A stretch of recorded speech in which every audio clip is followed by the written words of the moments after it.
Informasi pertama pemirsa, Gubernur DKI Jakarta Anies Baswedan membantah revisi Pergub tentang pembebasan PBB untuk NJOP di bawah 1 miliar berakhir di tahun 2019. Ia menegaskan kebijakan pembebasan PBB akan diteruskan.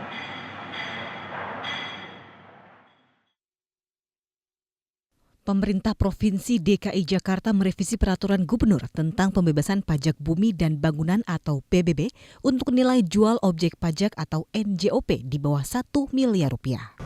Dalam pergub yang baru, pembebasan PBB hanya berlaku sampai 31 Desember 2019.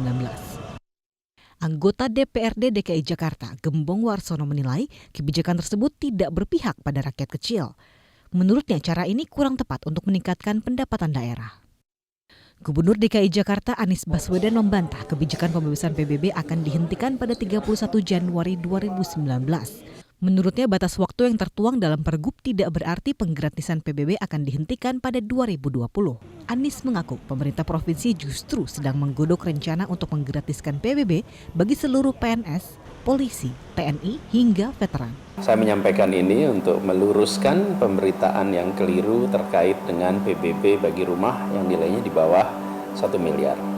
Bahwa pembebasan PBB itu diteruskan. Bahkan kita perluas, bukan hanya bebas PBB bagi rumah yang nilainya di bawah 1 miliar, tetapi bagi orang-orang yang berjasa bagi bangsa dan negara. Pengusaha menilai revisi ini dilakukan untuk mendata rumah-rumah yang banyak dikomersilkan namun tidak turut membayar pajak. Wakil Ketua Umum Kadin DKI Jakarta Sarman Simanjorang menjelaskan saat ini banyak terdapat rumah yang dikomersilkan sebagai tempat usaha seperti penyewaan kamar kos, kantor notaris, hingga bisnis daring. Meski tak merinci angka, namun Sarman yakin banyak pelaku usaha yang menggunakan rumah sebagai tempat usaha namun tidak membayar pajak bumi dan bangunan.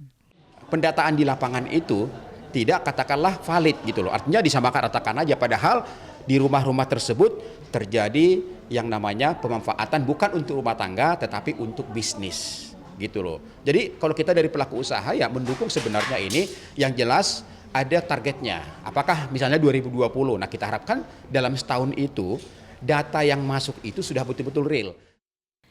Pada tahun 2015, Basuki Cahayapurnama memutuskan untuk menghapus kewajiban pembayaran PBB untuk rumah dengan nilai di bawah 1 miliar rupiah.